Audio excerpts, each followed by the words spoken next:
আসসালামু আলাইকুম everyone, welcome back to my channel এমকেন ভিডিও থেকে জানাই আপনাদের অভিনন্দন। আপনারা সবাই কেমন আছেন? আলহামদুলিল্লাহ, আপনাদের তো আমরাও ভালো আছি। কয়েকদিন যাবত অনেক ব্যস্ততা, বাচ্চাদেরও পরীক্ষা, এর জন্য ওরকম ভিডিও করতে পারি নাই। আজকে শুক্রবার আবার চলে আসলাম আপনাদের সাথে শেয়ার করার জন্য। আর শরীরটাও ভালো লাগতেছিল না, প্রচুর গরম।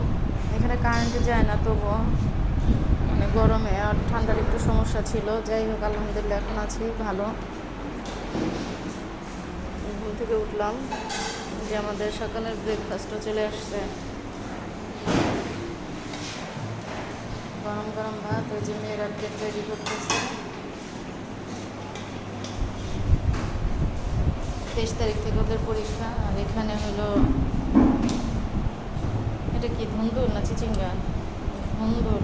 ধুন্দুল আর হলো আপনার আলু দিয়ে ঝোল। গরমের জন্য বাচ্চাদের খাবারে মানে শরীর স্বাস্থ্য যেন ঠান্ডা থাকে, পেটও ঠান্ডা থাকে, এর জন্য খাবারের চেঞ্জ ওদের মানে কিচেন থেকে করা হয়েছে।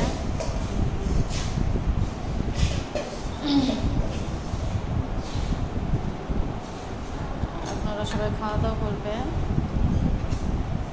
তারপরে কি করে অবশ্যই শেয়ার করবো, আমাদের সঙ্গে থাকবেন। আমি একটু হাঁটতে পারলাম, দেখেন প্রচণ্ড রোদ। ভিটিসিতে গেছিলাম, আর ওই যে দেখেন আপারা শাক তুলতে যাচ্ছে, ছেলেদের নিয়ে যাচ্ছে ঝাঁকা টাকা নিয়ে।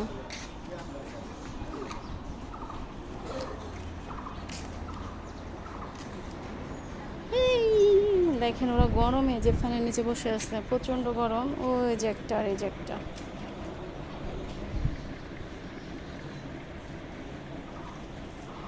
প্রচণ্ড গরম, প্রচুর। দেখেন রৌদ্রের দিকে তাকানো যায় না, এরকম পরিস্থিতি।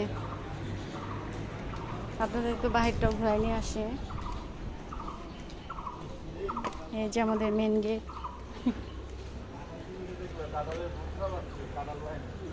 আমি একটু বের হলাম, আমি একটু বের হলাম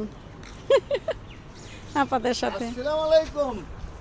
ওই যে আপারা তুলতে যাচ্ছে। দুপুরের খাবার চলে আসছে অনেক আগেই, মেয়েরা খেয়ে অলরেডি ঘুমায় পড়ছে, মানে বিকেলে রেস্ট নিচ্ছে ওরা। এখন আমি ভাত খাবো। অনেক ব্যস্ত ছিলাম আজকে, শুক্র শনিবার ওদের ফোনে কথা বলার মানে ডেট।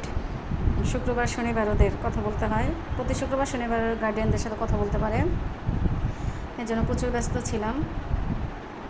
আর এই যে আমি ভাত নিয়েছি, এখানে আর শুটকি তরকারি, আপনার ধুন্দুল দিয়ে শুটকি ঝোল করা হয়েছে। আর এখানে যে চিকেন ঝাল ঝাল করা হয়েছে চিকেন। আর এখানে ডাল আছে দেখেন। এখন আমি ভাত খেয়ে নেব ইনশাল্লাহ। যতটুকু পারি আপনাদের সাথে শেয়ার করব, আমাদের সঙ্গে থাকবেন। রাতের খাবার চলে আসছে, গরম গরম ভাত, পটল আলু দিয়ে ভাজি, আর শাক, আর ডালও আছে। আসলে রাতে আমি খাবার খাই না, তবু আপনাদের দেখানোর জন্য রেডি করলাম প্লেটটা। যাই হোক, ভিডিওটি ভালো লাগলে অবশ্যই লাইক কমেন্ট শেয়ার করবেন এবং সাবস্ক্রাইব করে আমাদের পাশে থাকবেন। বেশি বেশি করে সাপোর্ট করবেন, আপনাদের সাপোর্ট ছাড়া আমি সামনের দিকে এগিয়ে যেতে পারবো না। আর প্রত্যেক মুসলিম ভাই বোনদের উদ্দেশ্যে বলতেছি, 5 ওয়াক্ত নামাজ পড়বেন, সৎ পথে চলবেন, সত্য কথা বলবেন। আজ এ পর্যন্তই। আল্লাহ হাফেজ, আসসালামু আলাইকুম।